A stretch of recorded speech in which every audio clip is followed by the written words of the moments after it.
C'est là le secret de la prophétie. Puiser dans le contenu du mot. Tu écoutes le mot, tu le décodes, tu le regardes. Tu regardes, c'est Yehi-Or. Tu dis, oh, Yehi-Or. Ça, c'est un mot incroyable. Et tu regardes à l'intérieur, et qu'est-ce que tu découvres? Tu découvres le contenu. Et le contenu, c'est lève-toi, sois éclairé, ta lumière arrive. Ça, c'est le contenu. Des nations marchent à la lumière. Les rois marchent à la clarté de tes rayons. Porte tes yeux alentour et regarde. Tous, ils s'assemblent. Ils viennent vers toi. Tes fils arrivent de loin. Mes amis, tout ça est écrit dans le réceptacle du mot, dans sa totalité. Tu n'as même pas imaginé, quand tu lisais ce mot en français, que la lumière soit, tu n'avais même pas encore tout imaginé que tout était dit dans ces deux mots. Tout est dit. Dans ces deux mots, tout ton avenir est écrit. Dans ces deux mots, toutes les guérisons sont écrites. Toutes les bénédictions sont écrites dans ces deux mots. Il n'y a rien qui manque. Vous imaginez le texte absolument extraordinaire. Lève-toi, sois éclairé, car ta lumière arrive. Un texte absolument fantastique. Alors, maintenant, j'aimerais aller un peu plus loin dans la fête de Hanouka. Après avoir parlé pendant 40 minutes sur la lumière, maintenant on va quand même essayer de dire quelques mots sur la fête elle-même, puisque c'était le thème. Hanouka, c'est quelque chose d'absolument fantastique. Je ne sais pas comment les rabbins ont compris, ont découvert, je ne sais pas comment ils ont mis en place le système de l'allumage des bougies, mais enfin bref, vous allumez... Alors parlons de la menorah de Hanouka, qui est différente de la menorah qu'on trouve dans le tabernacle ou dans le temple. Entre parenthèses, d'ailleurs, dans le temple, il n'y avait pas une menorah, il y en avait 10. 10 menorahs. Face à face, 5, 10. Pas par hasard. Vous comprenez bien que ce n'est pas par hasard. Mais voilà que la menorah de Hanouka, elle est différente. Elle contient 8 branches et un pied. Et le pied porte un nom. Le pied s'appelle le shamash. Shamash signifie quoi? Deux choses. Si je tire les voyelles, je peux lire deux mots différents. Shamash ou shemesh. Shamash, c'est le serviteur. Shemesh, si vous vous souvenez de mon cours sur Samson et la porte de la nuit, il s'appelle Shimshon, racine, Shemesh, le soleil. C'est pas par hasard. Le pied qui est au milieu, il est le serviteur qui porte la lumière. Et la lumière qu'il porte, c'est la lumière d'en haut. Et voilà que nous allons, enfin ceux qui le font bien sûr, allumer pendant 8 jours cette menorah. Les rabbins nous disent qu'il faut toujours que les bougies brûlent au minimum, écoute, je sais pas, il y a sûrement des raisons, mais bon, je ne vais pas entrer dans les détails, je vous dis simplement ce que je sais. Il faut au minimum que les bougies brûlent 30 minutes minimum avant la fin quand la nuit est commencée. Donc, il y a une lumière qui éclaire les ténèbres. C'est ce que nous avons lu dans Ésaïe 60. On allume le shamash, il brûle, et puis on va allumer la première bougie. Le lendemain, on recommence. Première, shamash, première, deuxième, puis on recommence. Shamash, première, deuxième, troisième, etc. Lorsqu'on a fait toutes les bougies et qu'on les rajoute les unes après les autres, on tombe sur un nombre. Un nombre absolument incroyable. Combien de bougies allume-t-on? 44. 44 bougies. À la fin de la semaine, tu as mis en place 44 bougies. Et quel est le mot que vous connaissez tous aujourd'hui, qui vaut 44 dans la Torah, et qui apparaît pour la première fois? C'est le mot dam, le sang. Et voilà que nous apprenons que c'est la lumière fondamentale, c'est-à-dire le Aleph, le 1, le plus élevé, la puissance du 1, qui se remet là. Et qu'est-ce que nous découvrons? 44 plus Aleph, Adam. 45. Qu'est-ce que c'est Hanouka? Hanouka, en réalité, c'est quoi? C'est lorsque Adam est en train de retrouver la lumière qu'il avait perdue. Vous comprenez cela? C'est absolument extraordinaire. Lorsque la lumière se déconnecte, lorsque l'Aleph se déconnecte du Dam, alors il y a quelque chose qui manque. Mais à Hanouka, 8 jours nous disent, attention Adam, je vais te redonner cette lumière. C'est pourquoi lorsque tu allumes la lumière, tu n'allumes pas puis tu éteins, non. Tu laisses une et puis tu rallumes une et deux et trois, et puis une et deux et trois et quatre, une et deux et trois et quatre et cinq, et on continue jusqu'à 8 jours. Et quand tu as terminé l'ensemble, tu as fait 44 bougies, plus une, le shamash, et le serviteur, c'est la lumière, c'est Shemesh, c'est le soleil. Et ainsi, que nous dit Hanouka? En fait, qu'est-ce qu'on a rallumé dans le temple? Qu'est-ce qu'ils ont rallumé, à votre avis? Dans le temple, ce qu'ils ont rallumé avant même la menorah, c'est Adam. C'est lui qui était réveillé, qui a retrouvé la lumière. C'est pourquoi lorsque l'apôtre Paul nous dit que l'homme a été privé de la gloire de Dieu, c'est-à-dire de sa lumière, complètement déconnecté de la lumière, eh bien, chaque fois que nous nous sommes connectés à la lumière divine, incréée, en fait, qu'est-ce que nous faisons? Nous sommes en train de vivre chaque jour cette lumière de Hanouka qui nous dit « Tu es Adam et tu brilles. Et tu es en train de briller sur la terre. » C'est pourquoi le Mashiach dit à Israël « Vous êtes la lumière. Vous êtes la lumière. Vous êtes la lumière fondamentale. » Israël, c'est un Adam fondamental. C'est 44 bougies allumées sur 8 jours, c'est-à-dire il représente toute l'éternité. Et qui est le Mashiach, sinon celui qui est l'éternité? Et qui a dit « Je suis la lumière » si ce n'est le Mashiach qui a dit « Je suis la lumière ». C'est-à-dire qu'il est là, il est à la fois tout le mystère incroyable de ces 8 jours où l'huile a brûlé sans interruption, miraculeusement. Ce qui est formidable, et c'est ce que les rabbins enseignent, qu'il fallait 8 jours, et c'est pas par hasard, 8 jours pour produire de l'huile d'onction, de l'huile pour la menorah. Il fallait 8 jours.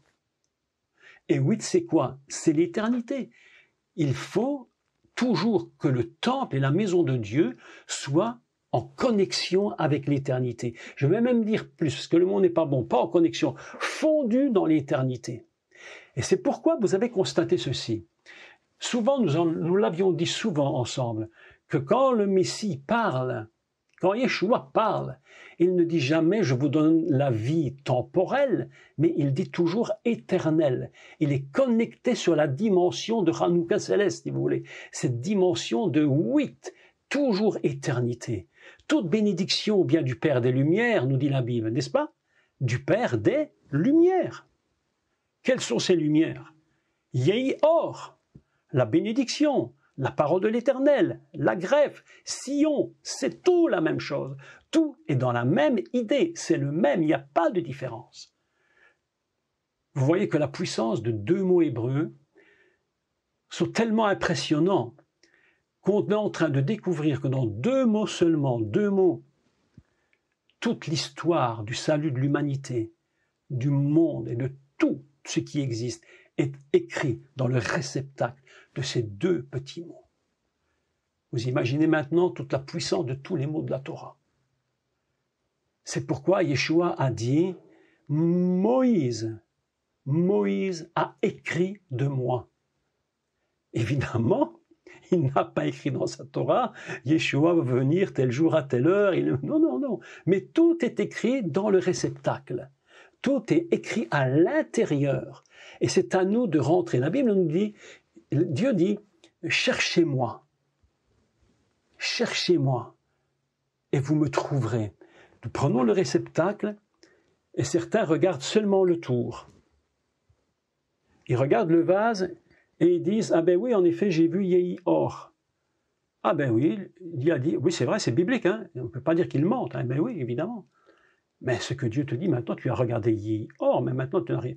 Ouais, j'ai ici un verre dans la main, qu'est-ce qu'il y a à l'intérieur? Il y a de l'eau. Si je regarde le verre pendant 2 mois, ben je vais mourir de soif. Pourtant, j'ai le verre, il y a de l'eau dedans. Mais maintenant, je regarde dedans et je vois qu'il y a de l'eau, et je me dis maintenant, il faut que je prenne de l'eau. Ah, en effet, ça rafraîchit. C'est-à-dire que je n'ai pas seulement la connaissance du vase, mais j'ai la connaissance de l'intérieur, du contenu. C'est pourquoi l'expression « Yehi Or », lumière soit, contient 1 milliard de choses inimaginables. C'est le Messie, c'est le salut, c'est la greffe, c'est la bénédiction. Tout est dans cette parole.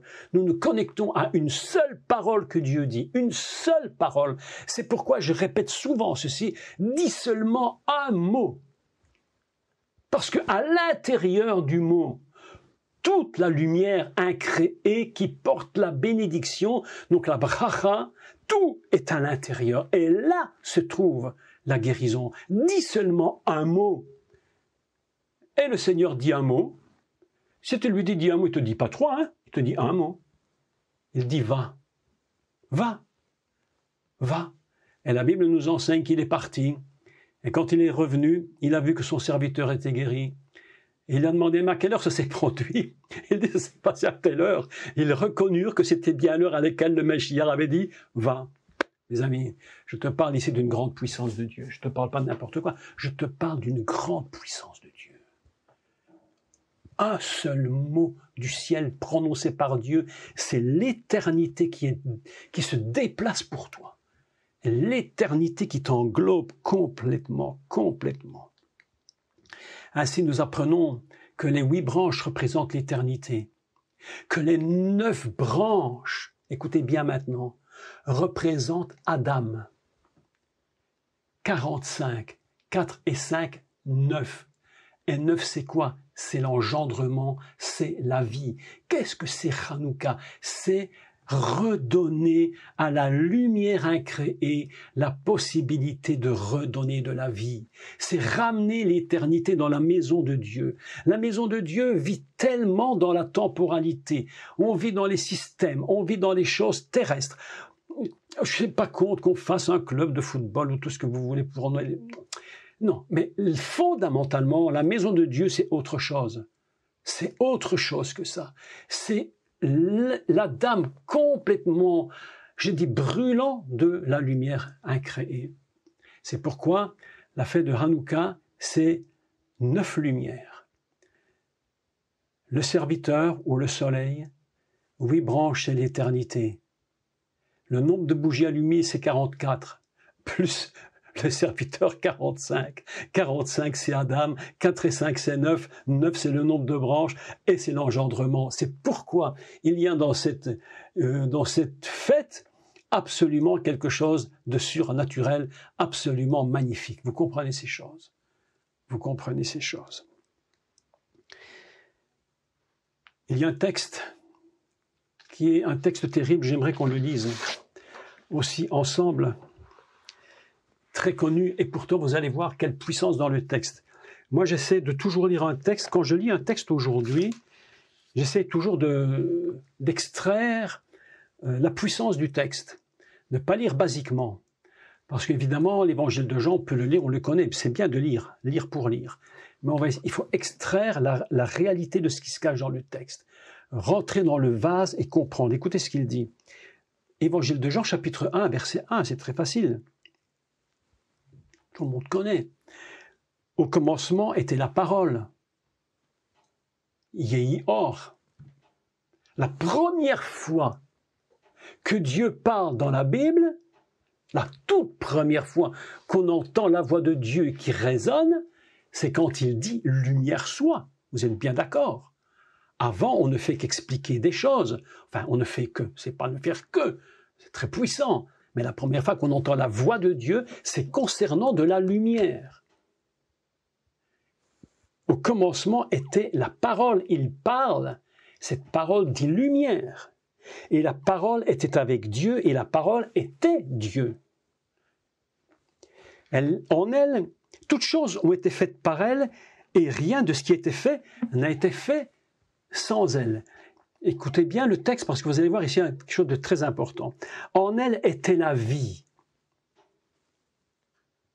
Et la vie était la lumière.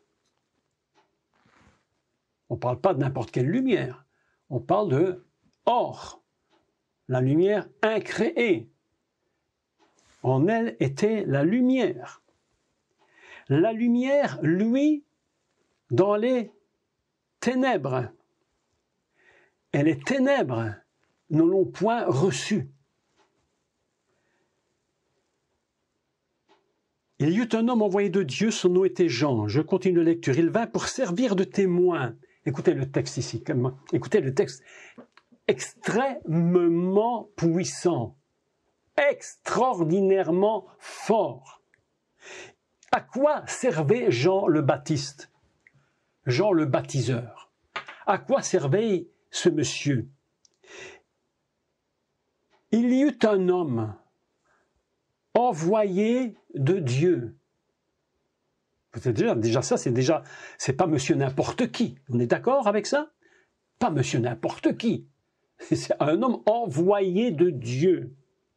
Son nom était Yohanan. Il vint pourquoi?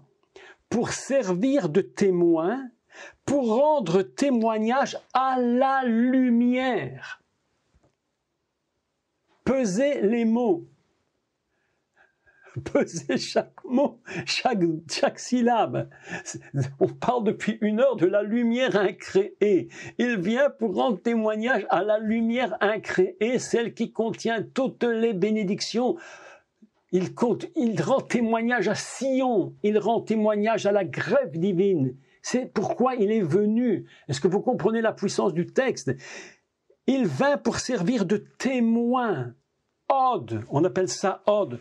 Je crois même d'ailleurs, vous savez que, petite parenthèse, je reviens en arrière. Vous rappelez que j'ai dit que la gematria ordinale du mot or, c'était dans sa totalité, donc dans sa valeur totale était 30. Et 30, c'est la lettre lamed, enseigner. D'accord? Mais lorsqu'on décompose le mot lamed, on trouve un mot qui est absolument extraordinaire et qui est connecté avec le mot lamed dans sa totalité 74, c'est le mot aide. Écoutez bien pourquoi. Pourquoi aide? Signifie quoi aide? Ein Dalet, ça signifie témoin. Un témoin.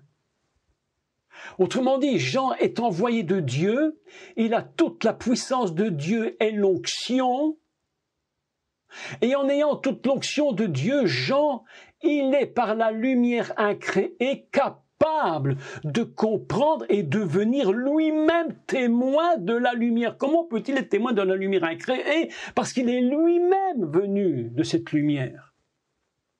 Est-ce que vous comprenez un texte comme celui-là? Ça peut compliquer à comprendre peut-être, mais vous imaginez le texte. Mais là, on ne lit plus l'évangile de Jean comme avant, mais plus jamais vous allez lire comme avant, parce que le texte est trop puissant. Il vint pour servir de aide, témoin à la lumière,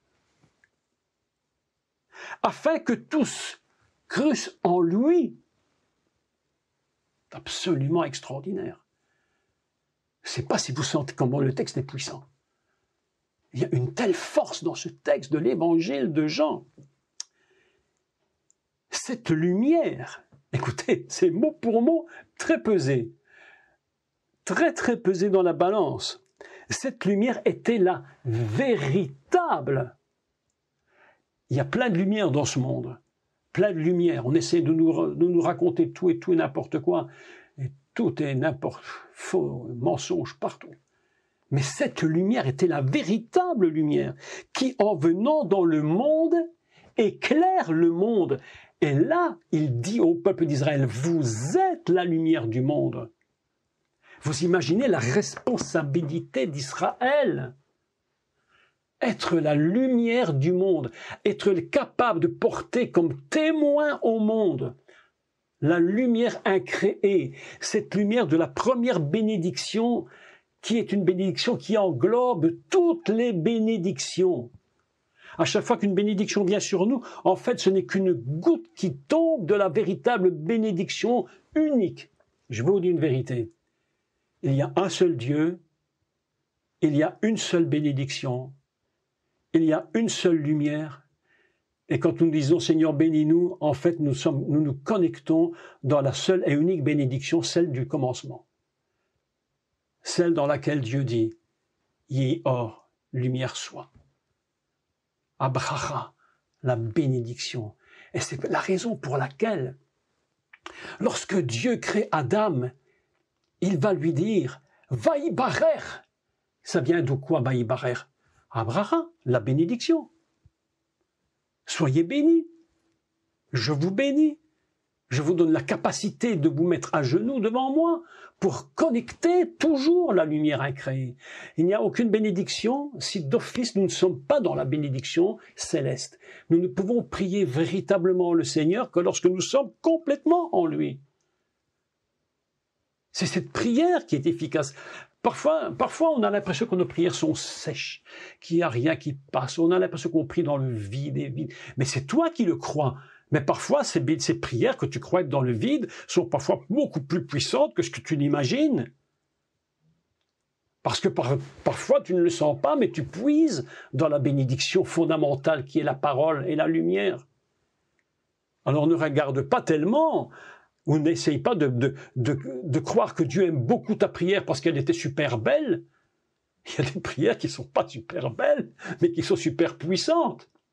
Et puis des prières qui durent d'interminables longueurs et qui sont d'un ennui absolument incroyable, d'un ennui pas possible et qui ne touchent même pas le cœur de Dieu. Parce que ce n'est pas ça qui est important pour nous. Ce qui est important pour nous, c'est de savoir que nous sommes connectés dans cette phrase qui est écrite dans la Torah, Yéhi or. C'est ça qui compte. C'est pourquoi je continue la lecture avec vous maintenant. Afin que tous crussent par lui. Verset 8. Il n'était pas la lumière fondamentale, mais il parut pour rendre témoignage à la lumière. Il était connecté et il comprenait quelle était cette lumière. Cette lumière était la véritable lumière qui, en venant dans le monde, éclaire tout homme. Ici, il ne parle même pas d'éclairer le monde, il parle de chaque homme en particulier, qui éclaire chacun en particulier. Elle était dans le monde, et le monde était fait par elle, et le monde ne l'a point connue. Écoutez maintenant le texte. Ici, le texte est terrible.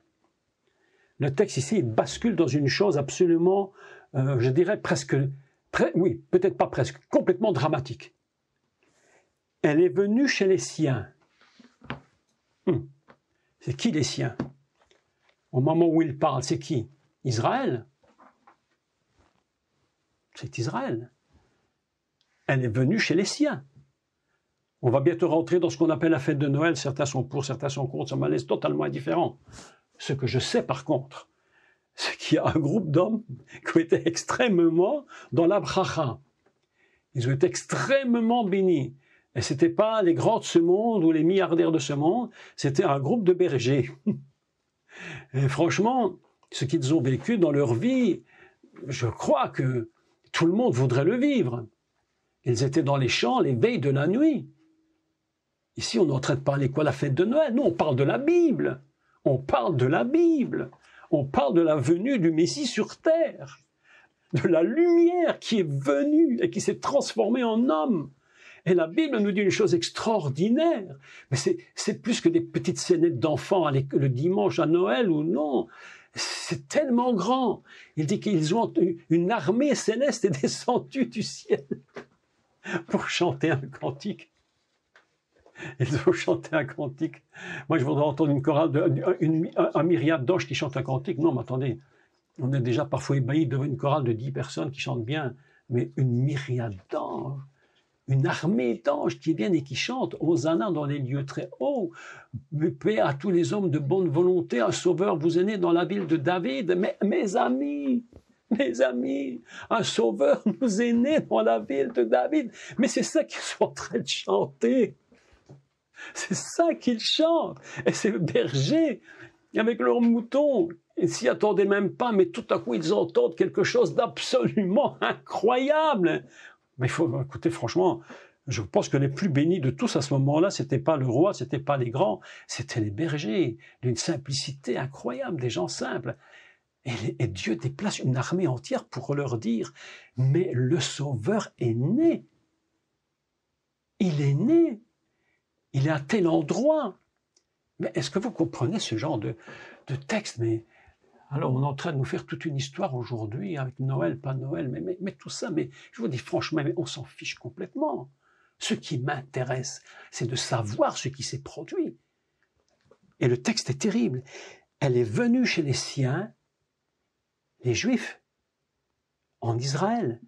Et les siens ne l'ont pas reçue. Ils ne l'ont pas reçue. Oh non, écoutez, franchement, l'autre jour, j'écoutais, je vais absolument terminer, laissez-moi encore un peu parler, il faut que je termine tout ça, c'est important. L'autre jour, j'entendais, je ne sais plus qui m'a dit ça, ou à la télévision, je ne sais plus, mais c'est une formule de politesse qu'on a chez les Arabes. Et ils ont une forme de politesse qui était absolument magnifique. Un jour, un homme vient chez une famille arabe, et puis il frappe à la porte et ils n'étaient pas invités. Et le maître de maison ouvre la porte et il voit ces gens, et ces gens s'excusent, excusez-nous, on n'était pas invités, mais on est venu à l'improviste. Et il a répondu, le maître de maison, si vous êtes venus, c'est parce qu'on vous attendait. Pas, les amis, si vous êtes venus, c'est parce qu'on vous attendait. C'est ça les bergers. Une politesse incroyable. Si tu es venu, c'est parce qu'on t'attendait, il ne faut pas t'excuser d'être venu. Extraordinaire texte, non? Je trouve ça fantastique, mais fantastique. Et les siens ne l'ont pas reçu. Mais à tous ceux qui ont cru, à tous ceux qui croient en son nom, au nom de la lumière. Vous imaginez ce petit mot? Croire en son nom. Vous vous souvenez de tout ce qu'on avait enseigné sur le nom? Il n'est pas écrit en son prénom, hein? En sa nature divine. Elle a donné le pouvoir. Qui a donné le pouvoir? La lumière. Celle dont Dieu a dit « lumière soit ». Elle a donné le pouvoir de devenir enfant de Dieu, c'est-à-dire d'être béni fondamentalement de toute éternité dans l'éternité.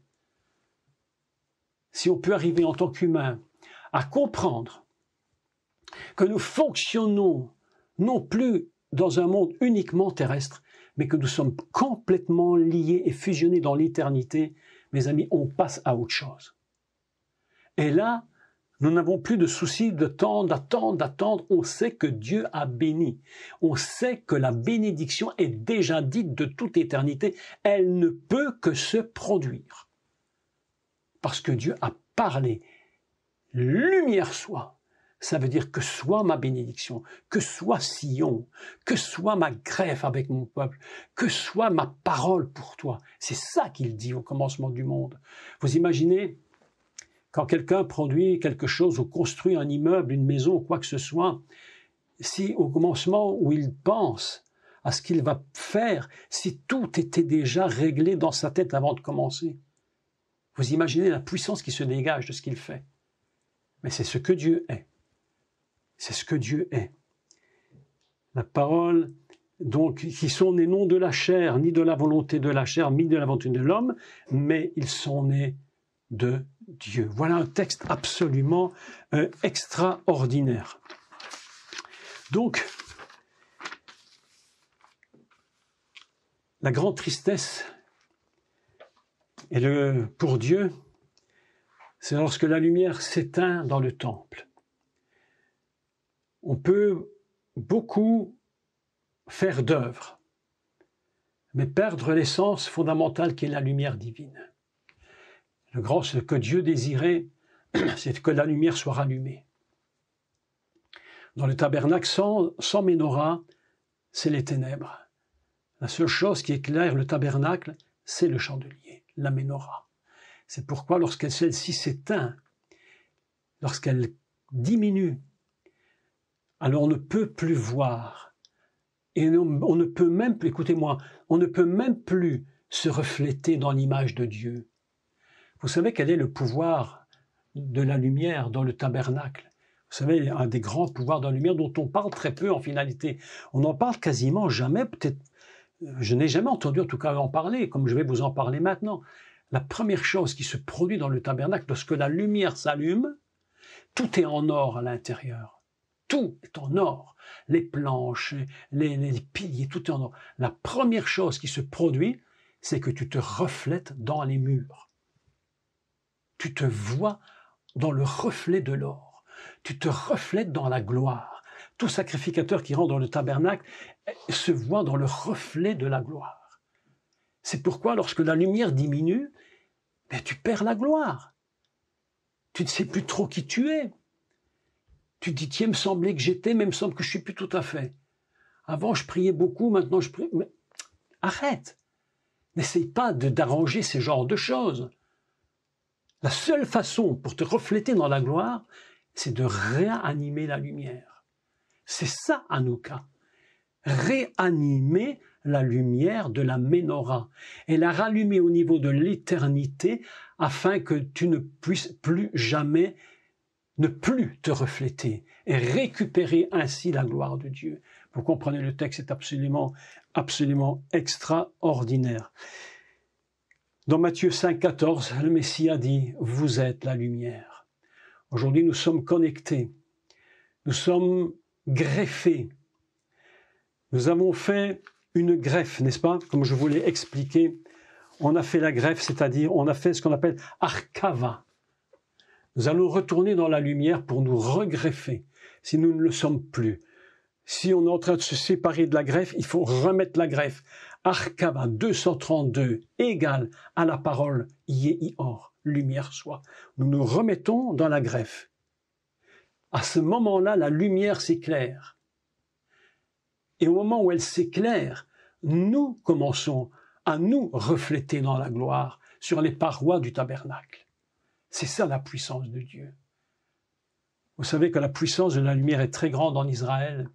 Le temple de Jérusalem, on nous dit de lui, le temple de Salomon, qu'il était si glorieux,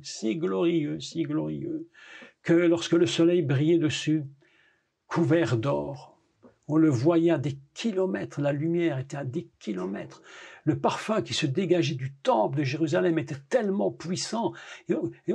C'est pas écrit dans la Torah, mais c'est ce que nous disent les sages d'Israël. On pouvait sentir l'odeur du parfum jusqu'à Jéricho. Tu t'imagines? Tu imagines si une église aujourd'hui avait une telle aura ou un véritable parfum qu'on peut sentir se dégage jusque New York, jusque Paris. On dirait, mais qu'est-ce qui se passe là-bas? Qu'est-ce qui se passe? À l'époque en Belgique, lorsque vous sortiez, vous preniez le train et on descendait, je crois que c'était à la gare du Midi, il y avait la célèbre et fameuse chocolaterie, chocolat belge, Côte d'Or. Était juste à la sortie, ceux qui ont mon âge se souviennent de ça. On sortait à la gare et là, ils fabriquaient le chocolat. Et il y avait un parfum de chocolat à cette époque dans toute la ville de Bruxelles. Lorsqu'on se déplaçait, on sentait le chocolat partout. Là où le vent soufflait, ça sentait le chocolat. C'était incroyable. Vous imaginez le temple de Jérusalem, la gloire du temple, la puissance de la lumière qui se dégage de cet endroit. Hanouka, c'est Dieu qui est en train de dire à son peuple, mon peuple, s'il te plaît, arrête de laisser ta lumière disparaître. Ne laisse pas l'ennemi venir dans ton église et prendre la place de la lumière en la remplaçant par une autre lumière. C'est pourquoi le texte nous dit ici, et je termine en relisant ce texte-là, c'est très intéressant, c'est très important. Le roi Antiochus IV cherchait à unifier son peuple a profané le temple de Jérusalem pour imposer la religion grecque antique. L'hellénisme, ils ont voulu que tous les Juifs, temples compris, s'unissent à leur religion païenne. Aujourd'hui, nous sommes dans un monde, vous avez remarqué, vous l'avez entendu, je le sais, qu'ils sont en train de mettre en place une religion mondiale.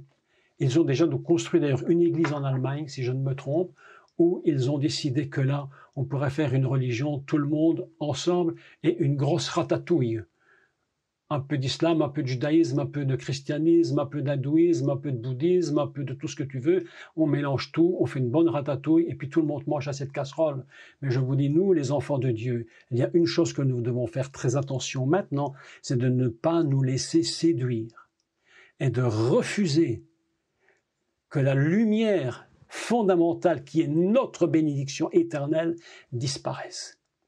Le monde veut nous faire prendre, j'allais dire le bouillon d'11 heures, mais nous ne le prendrons pas. Nous ne prendrons pas ce mauvais bouillon, il n'est pas pour nous. Nous allons rester connectés à la lumière incréée. C'est ça que Dieu nous demande, connexion à la lumière incréée.